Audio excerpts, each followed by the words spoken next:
ভাৰতবৰ্ষ স্বাধীন হোৱা ৭৫ বছৰ হৈ গ'ল। ৪৭ চনত ভাৰতবৰ্ষ স্বাধীন হৈছিল। তাৰ পিছত অসমত লোকসেৱা আয়োগ গঠন কৰা হৈছিল। লোকসেৱা আয়োগৰ দায়িত্ব হ'ল ৰাজপত্ৰিত বিষয়াৰ নিযুক্তিক অনুমোদন কৰা, পৰীক্ষা পৰিচালনা কৰা। বিশেষকৈ তেওঁলোকৰ এটা ডাঙৰ দায়িত্ব হ'ল যে আছাম চিভিল চাৰ্ভিচেছ, যাৰ জৰিয়তে নেকি ACS, APS এই বিষয়াসকলক নিযুক্তি দিয়া হয়, তেওঁলোকৰ নিযুক্তিৰ পৰীক্ষা পৰিচালনা কৰা হয়। ইমান দিনে এই পৰীক্ষাৰ প্ৰশ্ন কাকত ইংৰাজীতে ছপা হৈছিল।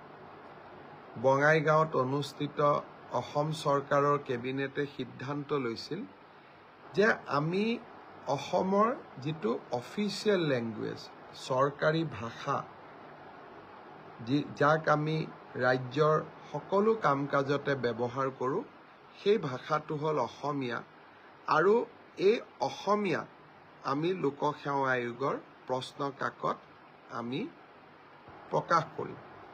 ইংৰাজীও থাকিব, কিন্তু অসমীয়াটো প্ৰশ্ন কাকত ছপোৱা হ'ব। আৰু যি অসমীয়া মাধ্যমত পঢ়া ল'ৰা ছোৱালীয়ে তেওঁলোকে অসমীয়াতে উত্তৰো দিব পাৰিব। সেই সময়ত বঙাইগাঁও কেবিনেটৰ পিছত বহুজনে আমাৰ সততা সম্পৰ্কে সন্দেহ প্ৰকাশো কৰিছিল। কিন্তু অহাকালি সেই স্মৰণীয় মুহূৰ্তটো আহি পৰিব। লোকসেৱা আয়োগৰ কম্পিটিটিভ পৰীক্ষাৰ মেইনছ এক্সামিনেশ্যন কালিৰ পৰা আৰম্ভ হ'ব। আৰু প্ৰথমবাৰৰ বাবে আমাৰ ৰাজ্যত অসমীয়াতে প্ৰশ্ন কাকত ছপোৱা হ'ব। ইংৰাজীৰ লগত অসমীয়াও থাকিব, যি আমাৰ বাবে এটা পৰম সৌভাগ্যৰ দিন বুলি বিবেচিত হ'ব।